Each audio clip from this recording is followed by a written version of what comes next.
Hi everyone, we're Gabbi, Karim, and Jules, and you're listening to the Making of an Incredible MD podcast by Allied to Health.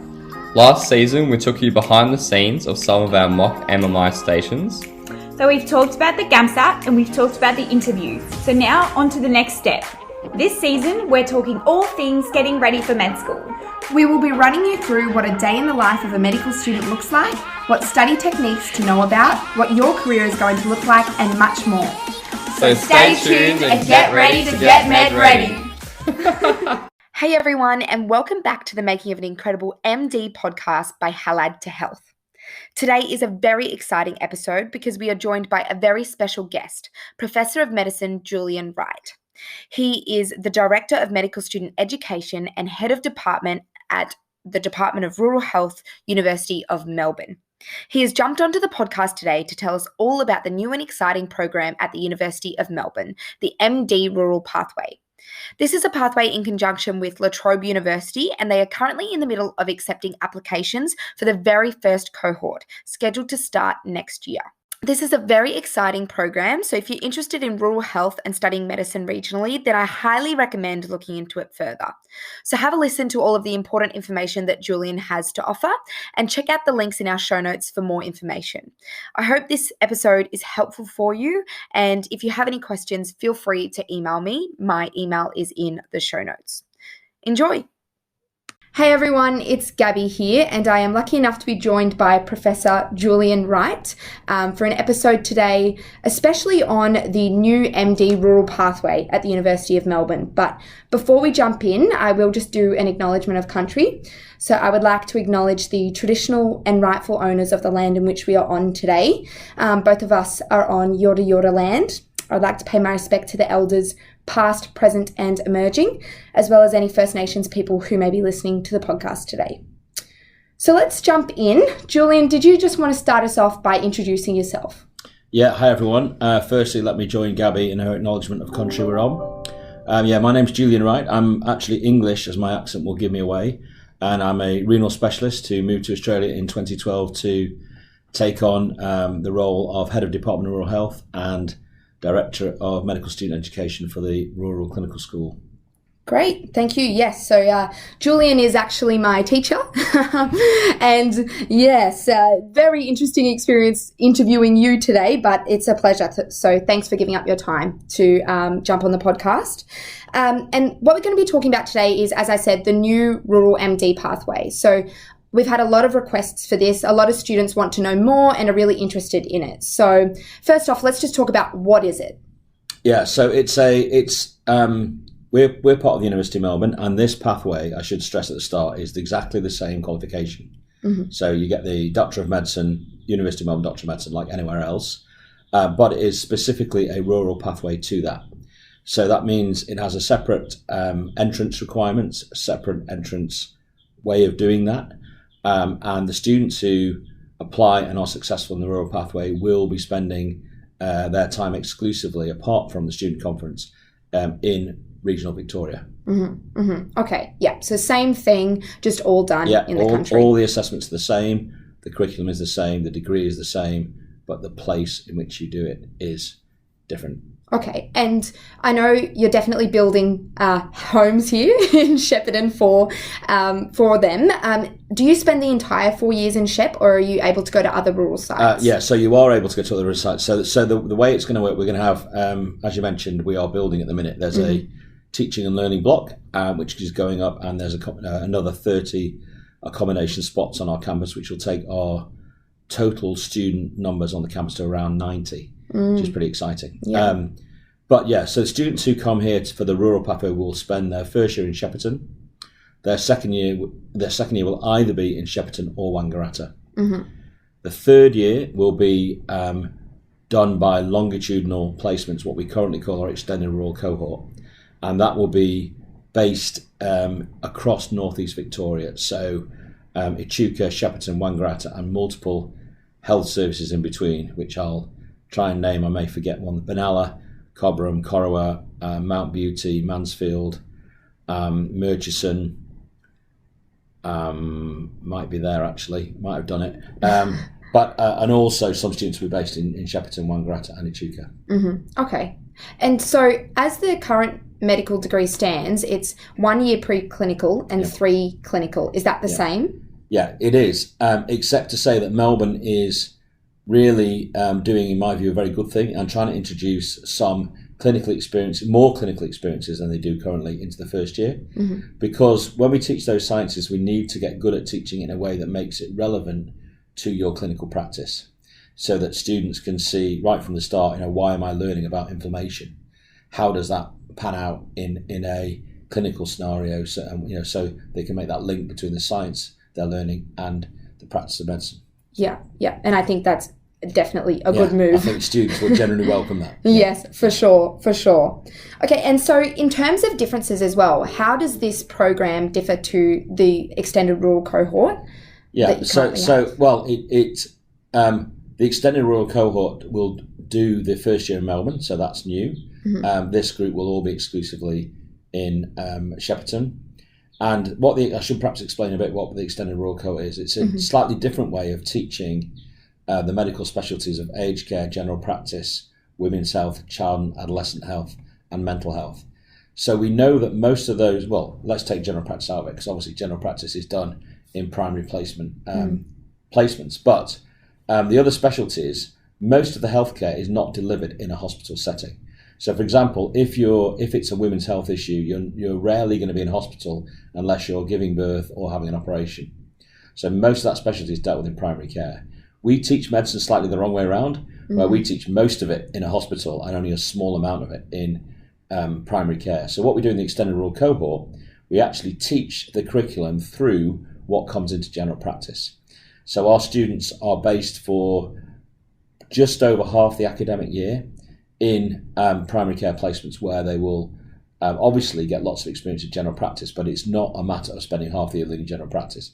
It's a matter of learning mental health, aged care, women's health, child and adolescent health, as it is seen and dealt with and treated in general practice. We do still have some hospital blocks for those students, so they do still spend 3 weeks in child and adolescent health, 3 weeks in women's health, 2 weeks in mental health, and a week doing some aged care experiences that perhaps wouldn't be always available in primary care, but predominantly it's taught through primary care. Yeah. So that's what the ERC, extended rural cohort, is. And in the rural pathway, the students who are selected as the rural pathway, those 30 students will do the student placements that currently the extended rural cohort students do. Right. Okay. So this program, is it taking over the spots given to ERC? It is really, yeah. So there won't be. So we will still have some students coming up from Melbourne to join our. I mean, we welcome everybody in our rural clinical school. We believe that students will get a first-class education here, and also we pride ourselves on a great student experience. So we will still have students coming from Melbourne to join us who will have done the first year in Melbourne, and will still come up and do the second year and join those other 30 students and do the second year at one of our campuses. In the third year, we will still have some students at Ballarat, but they won't be a part of the sort of primary care placements. They'll be doing the rotations that students in Melbourne do. So we will still have some placements additional to our rural pathway students, and all students will be welcome, of course. Right, yes. Okay, that makes much more sense, because that's what I think most students were a little bit confused about, whether they could do ERC but not the rural pathway. The only students who will be doing the ERC program are those who are in the rural pathway. Yeah, fair enough. Okay, that makes sense. Does it change the amount of spots you have available in the other sections of Metro? No, it doesn't. So, ask that question again, Gabbi, because do you mean how many students will come up from Metro? Yes, yeah. Right, yeah, it does. So in our second year, currently we have, it varies from year to year, but let's say somewhere between 65 and 75 would be our normal second year. And at the minute, all those students do the first year in Parkville, and then they all come up to one of our campuses in the second year. Once the rural pathway started, 30 students will do the year one in Parkville, in Shepparton, and then when year two starts, we will have an additional, let's say, 35 to 45 students joining us. Right. So we will have less students coming up from Parkville. Right. Okay. That makes sense. And the University of Melbourne, their intake in general, including Metro, extended rural cohort, now the new MD rural pathway, and the students that come to do rural placement, would that number change at all? Nope. No. So what will happen is there will be 30 less students doing MD1 in Parkville because they'll be doing it here. Yeah. So it's rather a shift of numbers rather than... It's a shift of 30 first-year places up to Shepparton. Okay, that makes sense. And then the other question that I think students are asking is, would they miss out on any teaching in this new rural pathway? No, it's exactly the same curriculum. So we are spending a lot of time this year working with the team in Parkville, the MD1 coordinators and the lead coordinators there, to make sure that we have a broad and the same coverage of the curriculum up here as will be done in Parkville. So nobody will be disadvantaged from doing MD1 here. Yeah. And in my opinion, but I'm probably just as biased as you, Julian, but you probably get better teaching here. The teachers here are great. The nurse educators or CEFs are incredible. So yeah, I mean, I am biased as you are, but let me say, Melbourne Medical School is a fantastic medical school, and I know, and I hope it continues, that all the clinical schools in Melbourne are brilliant. I want ours to be exceptionally good, as good as we can possibly make it. And as I said earlier on, we pride ourselves on two things. We really do pride ourselves on getting a first-class education. We also believe, well, maybe you'd say it's as important, maybe you'd say it's more important, but we totally believe that the student experience is a very important aspect of this as well. We want to make sure that students are comfortable and supported to study, well known to their tutors, so that students who have, everyone's good at some things and takes a bit longer to learn other things, we want to be able to recognise that and help students become the best doctors they can be. Yeah, absolutely. And then going on from that, what does the application process itself look like? So it's the rural pathway. There are two ways of getting into it. I should say it's going to be 30 students. So 15 students come in from a pathway we have with La Trobe, and 15 come in having done an undergraduate degree.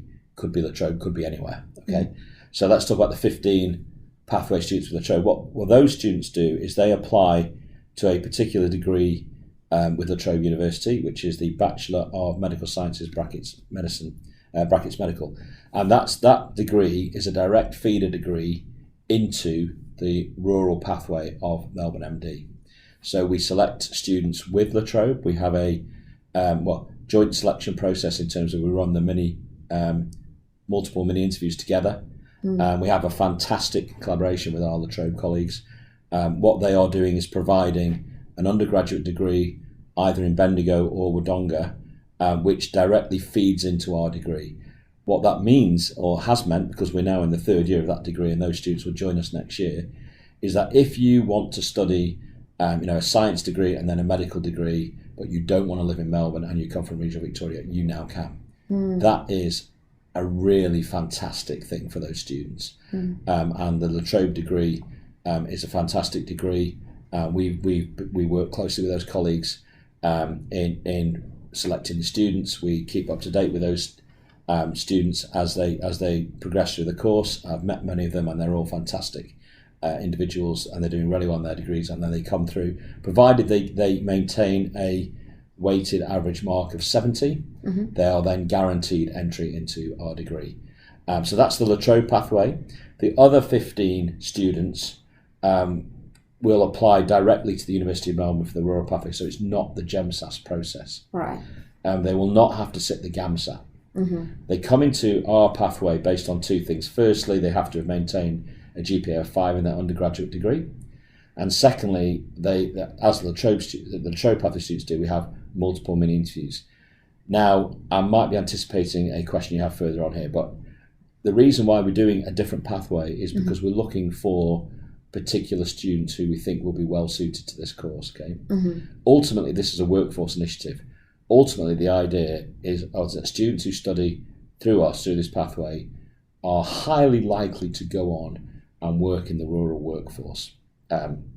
Actually, many of our students do that anyway, but this is a way of increasing that opportunity.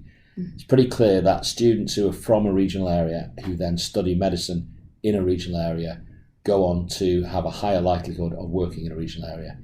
So we're specifically after students who are from a regional area themselves. Doesn't have to be limited to Victoria, although largely it will be, and I'll tell you why in a minute, who are from a regional area who we believe and they believe and really understand the rural and regional environment, and that will ideally suit them to studying in that environment, because it is different from metro. But there are many people who are suited to that environment, and also believe that they have a good aptitude and the right sort of skills and motivation to join the rural workforce after graduation. So we're specifically after those students.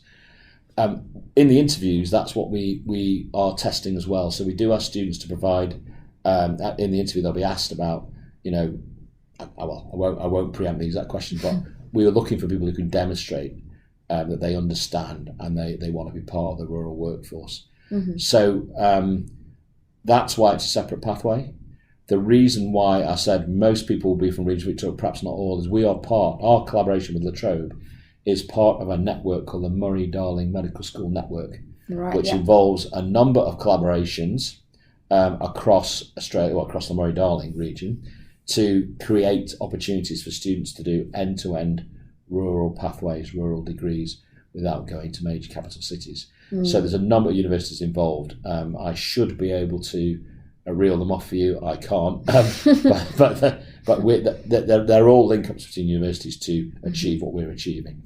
So I guess if you live in Orange, I know there's one of these Murray-Darling Medical School Network sites is Orange, so you probably apply to that one rather than ours, which is why we would expect most of our applicants, most of our successful students into the pathway will be from regional Victoria, but it's not exclusive. You can apply from anywhere. Right. Yeah. Okay. I think that makes sense, because that's definitely one of the questions we had. Yeah. But I'm assuming that means that international students can't apply. Yeah. Very sadly, international students aren't able to go through this pathway because it's funded by the federal government specifically as an Australian rural workforce initiative. Right. Yeah. So we want to support Australian students from regional areas to go through this pathway. It's sad because I know there's many international students who would like to have a rural experience, but and I do hope there will be ways for them to do that. But this particular pathway is funded by the Australian federal government for this particular reason. Yeah, I think that's fair enough. And we can definitely put links in the show notes to all of the different things that you mentioned as well, if people want to look further into that. But I think you've sort of answered this already, but if I don't ask it, students will definitely come after me. The golden question, what are you looking for in your applicants that come through? Yeah, well, for this pathway, we are looking for people who, let me go back a step and talk about, I've been part of the Rural Clinical School now since 2012, and we have many students who come to us who are from regional areas already and do see themselves spending time working as rural practitioners in the future, and that often happens. So many of our students will study with us at one of our campuses, because we have campuses in Shepparton and Wangaratta, which are particularly pertinent to this pathway, but we also have campuses in Bendigo and Ballarat, and many of our students will study at one of our campuses and then apply there to be interns. There will be interns there, and they'll often go on to spend a lot of their working life in rural or regional Victoria. But it's true that some students who come to us came up from Melbourne, didn't necessarily want to study in a regional environment. I can put my hand on my heart and say that the vast majority of students who did that had a really great time when they were with us and really enjoyed the experience. But sure, they went back to Melbourne and that was the end of their rural journey. This pathway really is set up, it's kind of set up because we really do want and expect that most of the students who come into this program really do want to end up as a rural and regional practitioner. So, for example, this program is not really suited to students who think they want to spend their life in a capital city. Nothing wrong with spending life in a capital city if that's what you want to do, but this is a different program. What we're looking for is students who will come who believe they are well suited to study in a regional environment, which has its challenges. I know a lot of students are away from family and friends, and that, of course, is difficult to deal with. But they believe they will be well suited to study in this region, well suited to spend all 4 years in a regional and rural pathway, and then there's a high likelihood they will want to contribute to the workforce afterwards. I should say these places are bonded medical places. What that means is there is a return of service obligation. Having said that, it is 3 years within 18 years of graduation. Right. So what that means is if you go through medicine as a bonded medical placement student, as these are, all 30 are bonded, that means that you will have to spend 3 years of the first 18 years of your career in a rural or regional place. Now, if we get our selection right, if we select the right students, if they come to the pathway for the right reasons, that isn't going to be an issue. Yeah. Because we would expect them to spend as much time as possible in a regional environment. I say as much time as possible because the other thing that's going on as part of this pipeline, it's great to have undergraduate students able to do their degree into this in a regional area. It's great to have this pathway exclusively in rural and regional Victoria. But then if there aren't any jobs for people to go to, or they can't get the training they want afterwards, we've kind of not done our job as well as we would like to. Yeah. And it's true, as you know, Gabbi, at the minute, for quite a few specialties, you do have to spend some time in a capital city. Yeah. We accept that's going to be the way for a while. But what is already starting to grow, and growing quite quickly in regional Victoria and regional Australia, is two things. One, there are programs now where you can exclusively do training in a regional area. So I'll use psychiatry as an example because that's been a great success locally. If you wish to be a psychiatrist and you're able to get onto that program, you can do all 5 years of your psychiatry training, including your mandatory blocks, in regional Victoria. So you never have to go to Melbourne. If you want to do some other specialties, where the previous sort of historical model has been, you do a lot of it in the capital city and maybe you come out to a rural placement for 6 months. What will happen pretty rapidly over the next few years is there will be placements available where you may have to go to, for example, I'm a renal specialist.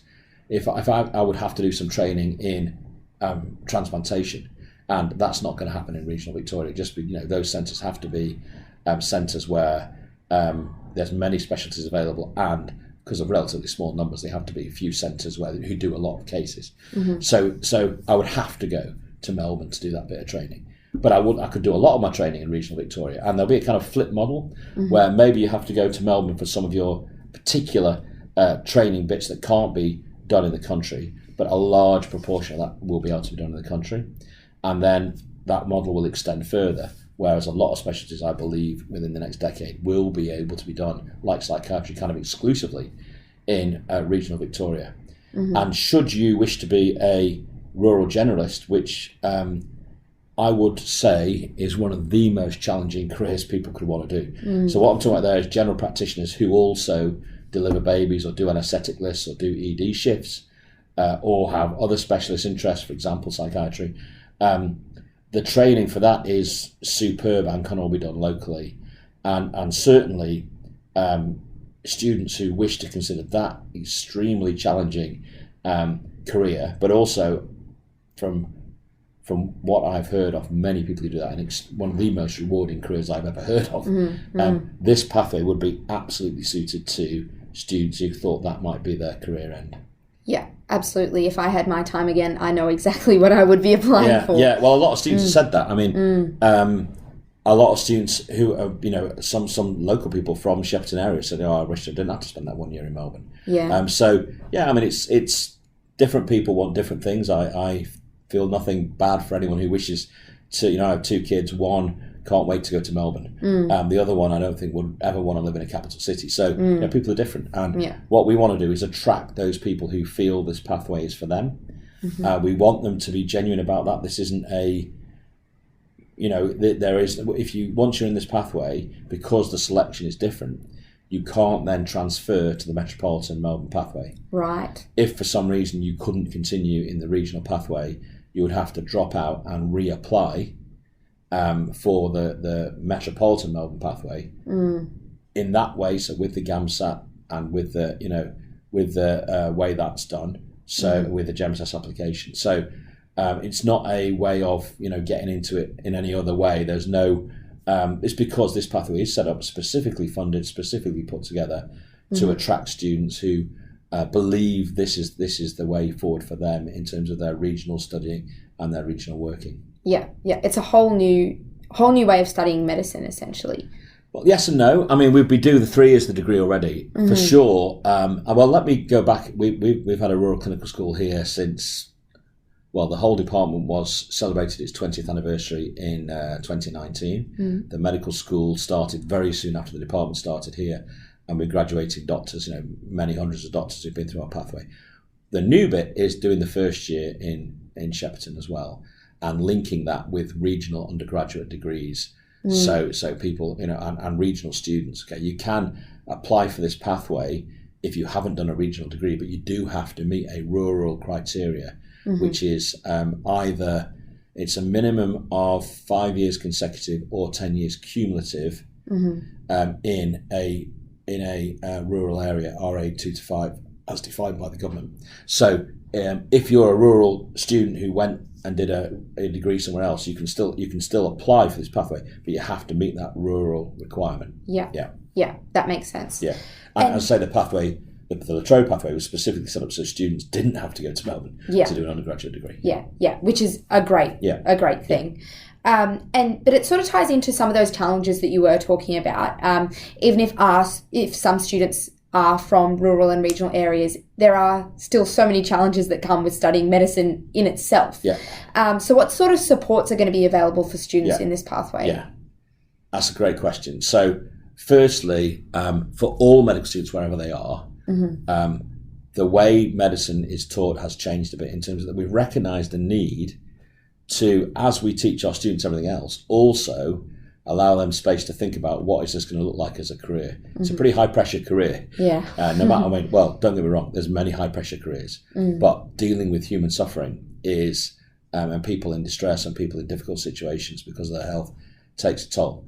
So wherever students are, we support them right across Melbourne Medical School and every other medical school, of course, to learn to cope with these things, and it's a big, the medical degree should be no surprise to anyone, but it has moments in it that are quite difficult to navigate. Specifically in our rural clinical school, we have three now, health and wellbeing practitioners. They also have a health and wellbeing practitioners in Melbourne, but we have those here specifically to support students as they study, also to build good, healthy practices that we all need to learn, that wasn't talked about much when I was a student. How do you balance your work and your life, not just when you're a student, but when you graduate? And so there's that very important support for health and well-being. Also, there's a lot of support in our rural clinical school, particularly because we're fairly small groups in fairly defined geographical areas. It's very good for us to be as tutors to be able to work, in small groups and individually with our students. It's a great privilege that it's great to be able to see individual students recognise, what they are, what their strengths are, what their areas that they need to improve on, and help them and see them develop in those areas. So it's great for us. I hope it's great for the students as well. So there's that practical element of the fact that there are plenty of tutors and fairly small group size. So there's a lot of individual support. The other thing we do in our rural clinical school, we like to have some additional events for students to do. So there's a kind of good atmosphere, and we can celebrate the good times. And Gabbi, I'm going to talk about the student retreat weekend we've just been on. We took 95 students away, plus a load of staff. And yes, we had some talks about, from staff around how they navigated their journeys through the medical life, but also, it's also an opportunity to get our students from different campuses together, celebrate the fact we're a rural clinical school. It's great to see students enjoy themselves and also have a bit of fun along the way.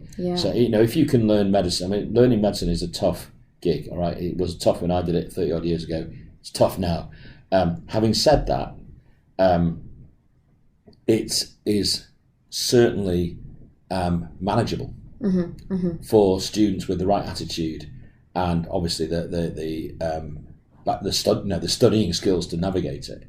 What we try and do is try and make that as fun as possible. Okay. Now, don't get me wrong. The night before exams, there's not a lot I can do to help students. It's going to be, of course, there's that anxious anticipation of events like that. But where we can, we do pride ourselves in the rural clinical school on trying to make it a good experience, a happy experience. And the retreat is only once a year, sadly. But many other things would go on at every campus.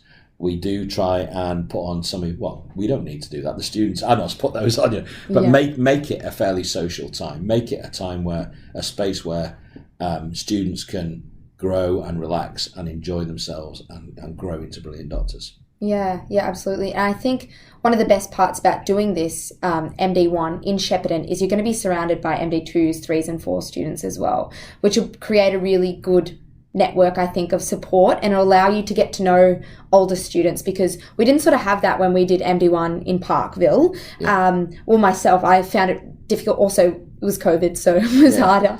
Yeah, but, your year had a pretty tough year, and you know, let's face it. I mean, as I said, I think people can disagree, and I have no problem, you know, with their view. But my view, it's about studying and having a good time. Now, I feel extremely sorry for you and any other student who had to spend a vast point of last year, you know, looking at a computer screen. That's not what going to university should be about. Although, you know, for some people that is what it's about, and there are courses set up for that. But it's not the traditional way Melbourne Medical School have done things. You know, we like that campus experience. We like people to feel part of a bigger university.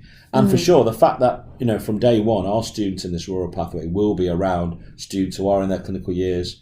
I think there'll be great peer camaraderie support. I'm sure lifelong friendships. And I think it'll be a very supportive environment for students in that first year. Yeah, absolutely. They definitely won't be without support. No, exactly. You know, it's the environment we have. It's a fairly in Shepparton.